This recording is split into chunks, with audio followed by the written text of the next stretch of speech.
Today we are talking with Chip Ingram about his brand new book, Yes, You Really Can Change. Chip, thank you for taking the time to talk with us today about this new book.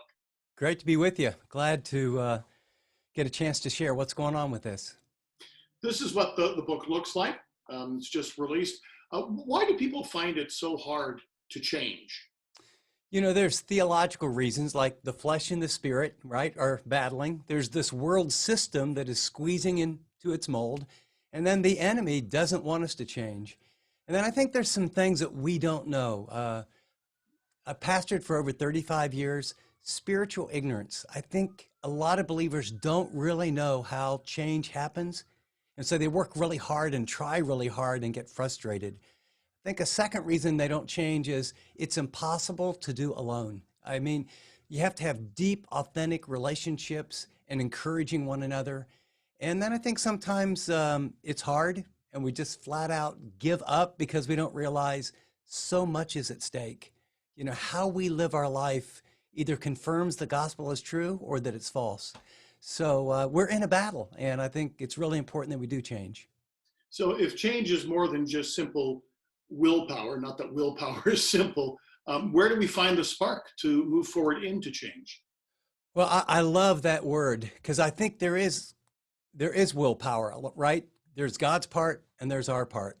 But I think the willpower, unfortunately, for many believers, is they're trying to live for God's approval. In other words, I'm going to read my Bible today, and I'm going to pray, and okay, they asked me to serve, I'm going to serve, and I'm trying hard, and somehow no matter what you do, it's like a job, it's duty, it's ought, it should, and you don't measure up. When in fact, the scripture teaches, the first 3 chapters of Ephesians, you're already loved, you're sealed, you're secure, you're precious, you're wanted. And at the end of chapter 3, he prays that we would grasp how deeply we're loved. Then he says, walk in a manner worthy. And so it's change happens. The spark is grasping. I'm not trying to earn God's favor, but not just in my head, but in my heart. I really have it. And now in combination with other people, I'm going to live out my faith, not to prove, not to gain, but to say thank you. And it's about the relationship, not my activities. Right. Easier said than done, by the way, right? Well, and sometimes change can feel like a momentary thing, like going on a diet Yes. or something. How do we prevent falling back from the change that we've made or the steps we've taken into old habits? Well, I think first of all, realizing that change fundamentally is not about changing behavior or even emotions. All change begins with the truth, and that means it's your mind, how you think. And so when the Bible talks about change, it says, stop allowing the world to influence you. Start allowing your mind to be renewed so that you now live in new ways. And so there's a putting off, like things and people that cause you to do things you don't really want to do. And then it's identifying that lie, renewing your mind, and then you go into training. You literally have to build new habits. And in the book, what I've done is real practically, what does that look like and how do you do it? Because what you and I are talking about, if I'm an average Christian, I'm going, well, yeah, I kind of get that. And then I look at someone and go, but how does it really work?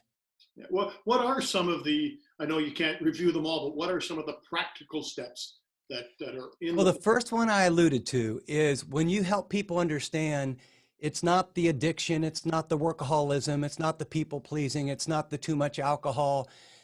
Those are the symptoms.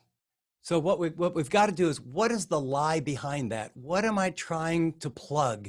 And then I renew my mind, and then I go into, it's very interesting, you go into training. Everybody listening to us, unless they have some sort of disability, every single one of them, if they would commit to a 6-month training program, they could run a marathon, 26.2 miles without stopping. And they're going, no way. Oh yeah. I've watched my assistant do it. She never was an athlete. She starts walking, then she starts jogging. Then, I mean, it was 1 mile, 2 mile, then it was training, then it was eating. 6 months later, she ran 26.2 miles. We somehow think, I've tried hard, I've prayed, I'm still comparing myself. You have to go into training, and I talk about how do you do that, where you cultivate these new habits, new thinking, and then what happens is your desires change. And as your desires change and your habits change, you look back and you say, wow, it didn't happen overnight. Now, some of it does, right? I remember I trusted Christ, and I have a buddy that his drug addiction, bam. My speech, I have no idea what happened. I had a terrible mouth. But my insecurities and my workaholism, boy, that was a journey. That was a really long, difficult journey. But we can change. Yes, you really can change. Well, great. Chip, thank you so much for taking the time to tell us a little bit about Yes, You Really Can Change. I know that it, in fact, will be a good read and will offer a hope for change for a lot of people. So thank you for taking the time. Appreciate it very much.